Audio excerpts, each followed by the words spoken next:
Welcome to Unraveling the Pattern. I'm Lauren. This isn't what I normally do on my channel, as most of my content is dedicated to the Wheel of Time fantasy book series and the Amazon Prime TV show of the same name. But I've been watching HBO's The Last of Us and I have some thoughts I want to share. This video will contain spoilers for the first 3 episodes of The Last of Us, but it will mostly focus on episode 3, Long Time.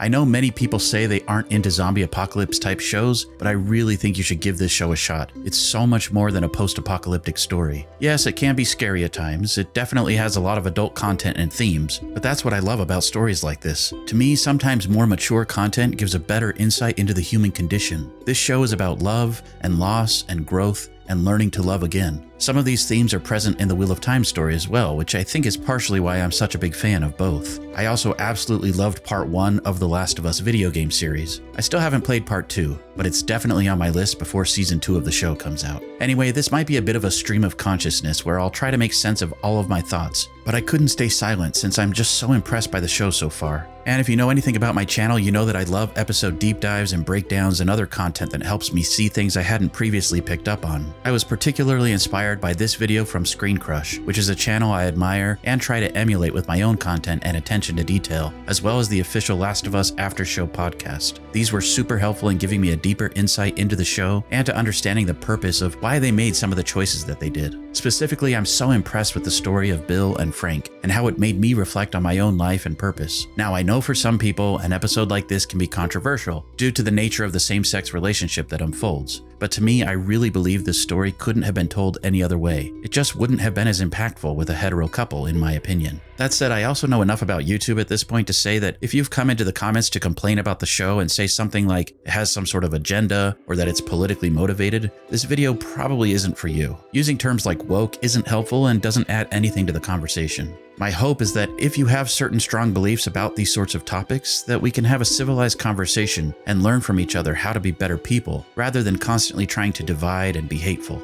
I don't expect anybody to have an aha moment like Frank from It's Always Sunny, but who knows? I get it.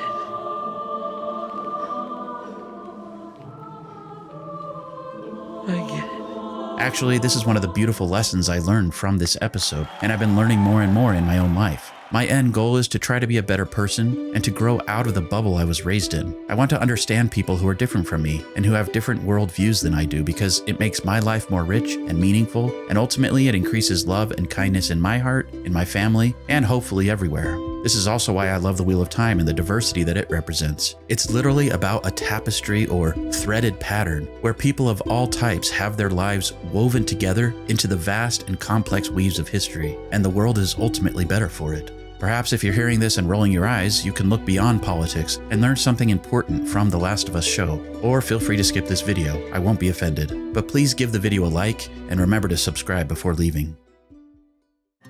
Something that struck me throughout episode 3 of The Last of Us was this concept that we so often hide who we truly are from the rest of the world. I think we all ask ourselves, who am I, really? As a father of 2 teenagers and another soon-to-be teenager, I see my own children trying to figure this out for themselves. I'm still constantly questioning my place in this world and what my true purpose is. Bill physically and metaphorically hid himself and certain aspects of his true self deep under the earth in a bunker that was even below his mother's basement. Most people would probably describe him as a Second Amendment-loving conservative with extreme political beliefs and ideals. I love this shot of Bill watching the soldiers through the cameras as they search through his home, and the American flag, a symbol of many of the ideals that Bill stands for, partially clouding or covering his view of what's really going on outside. How often are our views of the world clouded by the things we see or read on a screen? Often when we actually go outside and meet new people, we're less judgmental and less hateful. Is it right to hide who you truly are behind a screen in your mother's basement? Though I personally disagree with much of Bill's worldview, I rooted for him. I wanted him to get away from dying in a mass grave like these poor people, and I wanted to see him survive in this world. In a way, he had been preparing for this his whole life, and now, as a self-proclaimed survivalist, not a prepper,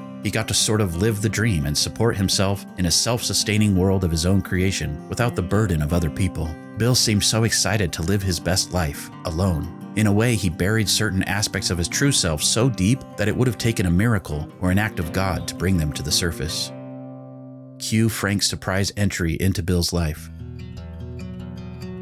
Frank was physically pulled out from a pit by Bill, but Bill was pulled from an even deeper pit by Frank as they got to know each other. I love how Frank seemed to see who Bill truly was, almost immediately. They talk about this in the official podcast. Craig Mazin, one of the showrunners and the writer of this episode, said he consulted different gay men to try and understand what it's like to try and find someone like you in the minority of sexuality. How daunting that must be, especially considering that this takes place in 2003, in a world before same-sex marriage was legal for most states in the US, including Massachusetts, which didn't officially legalize same-sex marriage until 2004. Anyway, this is what the showrunner had to say. So what is it like when you're trying to figure out if the other person is like you in the minority of sexuality? And all of the men that I spoke with basically said, there are people you really don't know about, there are people you're pretty sure about, and then there are people you're like, oh, I see you. And this was a case where we felt it was important that Frank could see Bill. Bill's sexuality was buried not because he was in the closet anymore. The world had ended. Literally, nobody is around him. He's alone. Right. The whole world is his closet. It was that he had essentially buried his own sexuality. Total. Frank spotted Bill's true self almost immediately after they met. There's a moment of hesitation where Bill is considering what to do about Frank after getting him out of the pit, and Frank smiles knowingly. He continues to confirm his suspicions through little things like how Bill presents his food and wine, and how even the music he loves is buried deep in the piano bench under the other music. Frank says, This is you. after digging down to the bottom of the pile to the buried songbook with Linda Ronstadt's extremely depressing song, Long, Long Time, which is also the name of the episode. The lyrics of the song are sad, but even more chilling when Bill sings them. You can feel his loneliness and despair. Love will abide. In this moment, it was clear that Bill's excitement to live alone and survive had no more real purpose. Perhaps what he was really missing was someone to live for. There are signs that Bill has been going through the motions. The dust on the mantle, the dying plants. Frank enters his life and opens Bill to something he surely thought he'd never have. Then they cut to 3 years later, and we see a huge contrast with Bill and Frank fighting about taking care of their home and street. It's no longer Bill's street, it's their street. Another great bit from the official podcast. Frank says something specific. He goes, it's my street too. This Let is me my street love too. it the way I want to. Exactly. Right. And that's the dichotomy that we will play around with a lot. There is two ways of loving things. Frank wants to love outwards. He is sun. He is light. He wants to make things beautiful around him. He wants to care for Bill. He wants to revitalize this street so it is not simply this mausoleum that Bill lives in. And he wants to have friends. He wants to share what they have. And Bill wants to put an electrified fence around them that is guarded by an additional layer of flame-throwing gas pipes. And no one can show up ever because he must protect Frank from the world.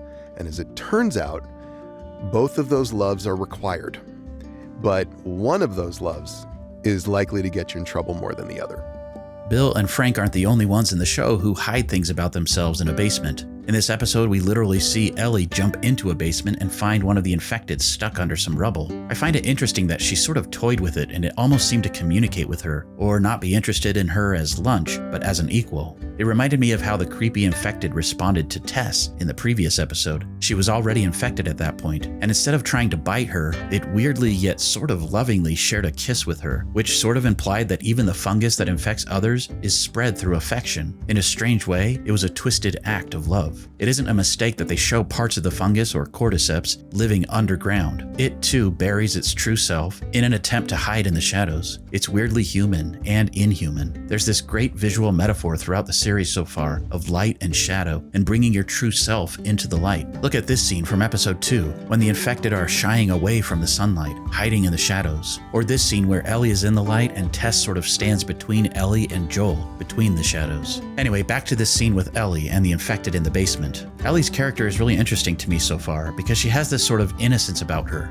She obviously reminds Joel of his daughter who passed away 20 years ago, but Ellie also seems to have a less innocent side. Think about how she was raised in the quarantine quarantine zone, and how her life has been one of immense struggle while also being protected in a bubble. She cut into the forehead of the infected and revealed that there wasn't really anything human left in the creature. Even under its skin, it was infected and inhuman, and yet it looked up at her and almost seemed to be seeing her in the same way that Frank saw Bill's true nature. Maybe it's just me, but I almost felt like the infected in the basement rubble was asking Ellie to end its miserable life. Perhaps Ellie isn't quite so innocent and has a bit of a sadistic streak in her, as we see her kill the infected with little or no remorse. The showrunners acknowledged that she may have a sadistic side, but also seemed to imply that she was proving to herself that she could do this. To me, this show is ultimately about Joel learning to open up to the possibility of love again. Not a romantic kind of love, but like the love he lost when his daughter died 20 years earlier. He's been so jaded by that experience, and I'm sure countless others from the last 2 decades, that he finds a job burning the bodies of young people just to get food. In the very opening scene of episode 3, Joel washes his beaten hand in the river, which reminds us of what he did previously when he protected Ellie from a soldier, unlike the night when he failed to protect his daughter from the military. Perhaps the police weren't Nazis back before the apocalypse, but like Frank said, they are now. Anyway, Joel builds a cairn out of rocks, which is like a little man-made monument that people put on paths to signify safety or to honor those who have passed. In this case, Joel is dealing with the loss of Tess, who he had a strange relationship with for the last 13 years. We learn from a scene between Joel and Bill from years before that while they might not like each other, they see the world in a similar way. Joel loves Tess by protecting her, and he convinces Bill that they should work together because he understands that Bill loves Frank in the same way. Tess, in turn, is more in line with Frank's way of thinking. They develop their radio language by identifying music from different eras to communicate with each other. They bring life and light and music into Joel and Bill's dark hearts, but in turn, this also puts them at risk. This scene with the strawberries and Bill's delightful laugh spoke volumes about how his life was enriched by Frank's way of loving him.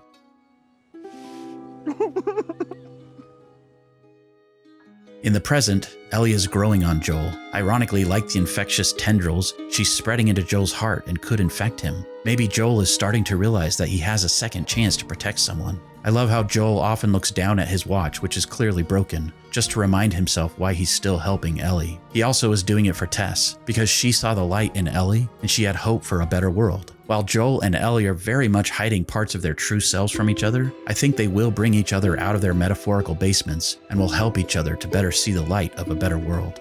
Back to Bill and Frank. I loved how Bill protected Frank, just like Joel predicted he would one day have to, and the way they tricked us to think that Bill likely died from the gunshot wound, only to show 10 more years had passed and both Bill and Frank had grown old together. Even more surprising was that now Bill was the healthier of the two, and he was taking care of a wheelchair-bound Frank. What a beautiful, tender ending to their story. Despite what was happening in the world around them, they got to grow old together and to live a happy and hopeful life before ending it on their own terms. I love this moment when Bill called one of Frank's pills the Big Roundy, simply because my last name is Roundy, and it made me giggle. But it was such a tender and simple thing to see Bill taking such good care of Frank. They shared their final meal together, which was the same as their first meal, but this time, the house was in better shape, they sat closer together as they'd broken down their walls or barriers, and Bill had learned to properly turn the plate, with the meat first, the way Frank liked it. I thought it was such a good choice to never show us what happened in the bedroom. Seeing the open window at the end of the episode, with the drapes blowing in the wind, wasn't just a beautiful choice, but it also matched the opening menu screen of the video game.